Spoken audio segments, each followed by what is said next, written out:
Tema de hoy, y tengo en el estudio de Más Allá de la Noticia a Alan Capetillo, nuestro analista de cabecera. Alan, ¿cómo estás? Bienvenido. Muy buenos días, Obed, con el gusto de saludarte a ti y a tu auditorio. Pues polemiquísimo este tema. Nuestra producción, si usted nos sigue a través de BI Televisión, mostraba algunas imágenes de cómo ya jóvenes radicalizados están apostándose en las calles de la Ciudad de México, afuera de Televisa, de TV Azteca, en las redes sociales. Ha sido impresionante, se ha vuelto trending top, ¿o cómo se dice? Trending topic. Entonces es impresionante la polémica que ha generado esto, y sobre todo lo decía con el senador Herrera Ávila, el artículo 197, ¿no? Hay otros más que iremos analizando a lo largo del programa, pero por lo pronto, pues dice bloquear o inhibir, anular de manera temporal señales de telecomunicaciones. Yo pienso que se están confundiendo muchas cosas, muchos temas, muchos supuestos que no están ahí dados y que además están llevando al extremo lógico que podían tener. Es decir, la primera pregunta es si el Estado debería estar legitimado o capacitado para inhibir las telecomunicaciones en algún supuesto dado. Y esa es la primera pregunta que tenemos que responder. Si decimos no, nunca, bajo ninguna circunstancia, en ningún supuesto, está bien, es un principio de máxima libertad que se tiene que respetar, y ese es el principio que queremos asumir. Ahora, si consideramos que hay casos o circunstancias en los cuales es necesario que se inhiban las telecomunicaciones en un lugar y tiempo determinado, lo siguiente es discutir cuáles serían esos casos, esos lugares, esos tiempos determinados. ¿Cuál es el caso aquí, por ejemplo? Uno de los más claros. Por ejemplo, el tema de las telecomunicaciones en los penales, por ejemplo, ¿no? ¿Qué pasa con esta demanda que ha sido muy sonada en los últimos tiempos de que en penales se están utilizando los teléfonos celulares para hacer extorsión, ¿no? O el tema, por ejemplo, también de utilizar el tema de la inhibición de telecomunicaciones y el rastreo para poder buscar rescatar a víctimas de secuestro. Es decir, te pongo casos donde podría llegarse a hablar de que hay una justificación para la intervención por parte de la autoridad, necesariamente con un respaldo judicial, quiero entender, para poder llevar a cabo una intervención en las telecomunicaciones de particulares. Ahora bien, ¿el problema cuál fue? El problema fue que este artículo que tú leías hace un momento es demasiado genérico, demasiado amplio. Exacto. Y ahí se puede interpretar muchas cosas. Y obviamente los más radicales o los más fundamentalistas lo han querido interpretar básicamente como que quieren censurar las redes sociales, Twitter, Facebook, que además es otra cosa, porque la idea de censurar implica una evaluación de contenidos, es decir, esta idea, este comentario no me gusta porque me ataca y considero que es incorrecto. Cosa muy diferente de lo que plantea genéricamente el artículo, que es bloquear, y bloquear significa bloquear todo, ¿no? Bueno, malo, hables bien del gobierno, hables mal del gobierno, es un bloqueo general, mientras que la idea de censura, la idea clásica, implica censurar, válgame la redundancia, aquella idea, aquel comentario, aquella palabra que es subversiva contra el gobierno y que por lo tanto se intenta tener un control político. Yo creo que hay que diferenciar estos dos campos, y yo creo que el gran error de la reforma, o lo que no puntualizó correctamente, al menos en esta iniciativa que se mandó, que ahorita se discute con los senadores, fue no puntualizar los casos específicos en los que pretendía que se pudieran de alguna manera controlar o inhibir comunicaciones en espacios específicos, ¿no? Casos como estos que te comento, el tema de los penales, el tema de los secuestros, casos así muy particulares. Por ejemplo, el presidente de la República, es muy común que cuando va a algún lugar, por razones de seguridad propias del encargo, para evitar actos terroristas y demás, inhiban las telecomunicaciones alrededor. ¿Esto es válido, no es válido? Es lo que tendríamos que discutir. Lo que pasa es que se convirtió esto en una discusión un poco absurda, donde no sabemos qué estamos discutiendo y nada más estamos así en la ambigüedad del texto, que fue lo que propició el problema, ¿no? Y politizada también, porque ya está muy manoseado políticamente. Alan, te voy a interrumpir a llamadas del público. Vámonos a la línea telefónica número 2. Muy buenos días, ¿quién está? Buenos días, soy José Martínez del San Marcos, y después de saludar a usted y a su panelista, comento lo siguiente: el uso del Internet no se debe censurar, se debe reglamentar para fomentar el buen uso y acotar el abuso. Muy buen día. Gracias, don José, bienvenido con sus comentarios interesantes siempre. Y en el otro teléfono, ¿quién está? Buenos días. Sí, hola, buenos días. Buenos días, bienvenido. Hola, soy Raimundo Corona. Quisiera comentar que pues parece ser que pues este gobierno está queriendo hacer cosas aparentemente buenas, pero con una doble intención, ¿verdad? Porque todo esto apunta a querer tener el control, y las intenciones pues yo creo que finales son pues no que la permanencia pues básicamente en el gobierno, ¿no? Nos hemos visto pues vulnerados, la clase media pues ha sido golpeada con estas medidas que que se han venido a raíz de este cambio de gobierno. Y también quisiera yo, pues, decirle a las mujercitas que la próxima vez, pues, voten por el más inteligente, no por el más guapo. Muchas gracias.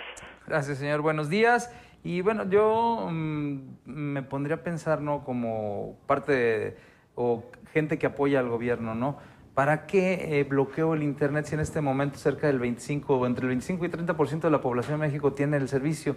El 70% por falta de recursos, el 70% restante por falta de recursos, por falta de lugares adecuados, por falta de infraestructura, carece de él. Entonces, ¿de qué manera le beneficia al gobierno dominar el Internet? Bueno, es que aparte... Porque va a haber un crecimiento, un boom, pero estamos empezando, es el ¿no? tema de la interpretación, porque la reforma de lo que habla, bueno, la ley de lo que habla es de las telecomunicaciones. El Internet forma, bueno, los datos forman parte de las telecomunicaciones, y de ahí quienes interpretan o quien quieren interpretar que ven aquí una censura al Internet y a los contenidos, pues dicen, es que como las telecomunicaciones implican al Internet, quieren censurar al Internet y quieren censurar al Twitter, quieren censurar al Facebook y quieren... Digo, me parece un poco exagerado, que desde luego implica una discusión a fondo, que hay que puntualizar en qué casos sí, en qué casos no, o si en ningún caso, pero no convertir este debate donde no sabemos ni de qué estamos hablando, donde todo el mundo opina, en mi opinión, con muy poco conocimiento de causa, porque finalmente la reforma está ahí. Yo creo que el problema fue la ambigüedad de lo que se planteó, que fue lo que generó esta reacción por muchos actores políticos involucrados, porque pues hay un contexto, como tú muy bien lo dices, un contexto político entre las reformas, la relación del presidente con el Partido Acción Nacional, con el PRD,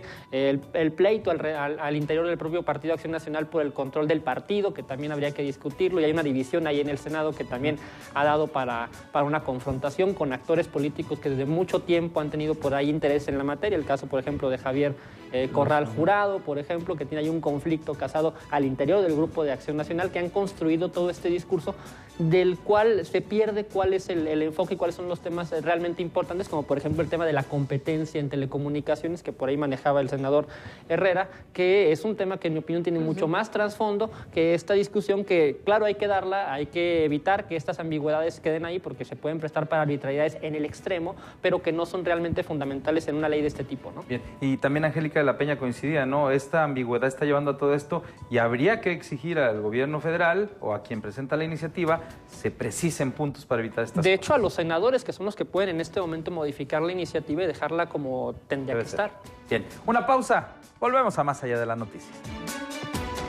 Participa desde tu teléfono. Marca al 910-3508 y 09. Más allá de la noticia. Estás viendo Más allá de la noticia.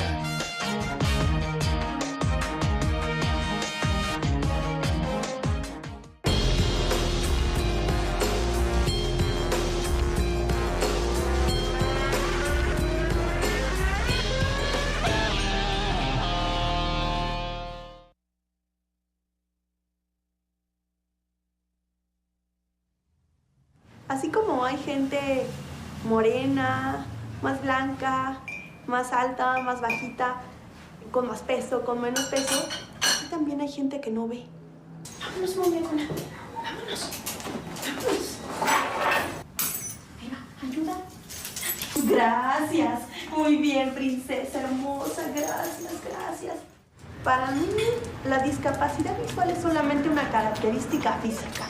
Que se ciega no quiere decir que no tenga ojos. Tengo a Eva. Ella va conmigo a todos lados, me acompaña, me cuida. Una vez, en un restaurante me dijeron que no podía entrar con mascotas. ¿Y entonces qué haces? ¿Te quitas los ojos y los dejas afuera para poder entrar? Un bastón es la extensión de tu mano. Un perro guía tus ojos. Los perros guía no son una mascota. Los perros guía dan la vida por su amo. Soy locutora profesional. Estudié doblaje. Actualmente me dedico a hacer análisis de calidad. Y también tengo otro trabajo, que es dar conferencias de desarrollo personal. Cuando me dieron a Eva, me dijeron que iba a ser como un zapato, que se iba a ir amoldando a mí poco a poco. Lucero, vas a tener un alma gemela, me dijeron. Y no se equivocaron.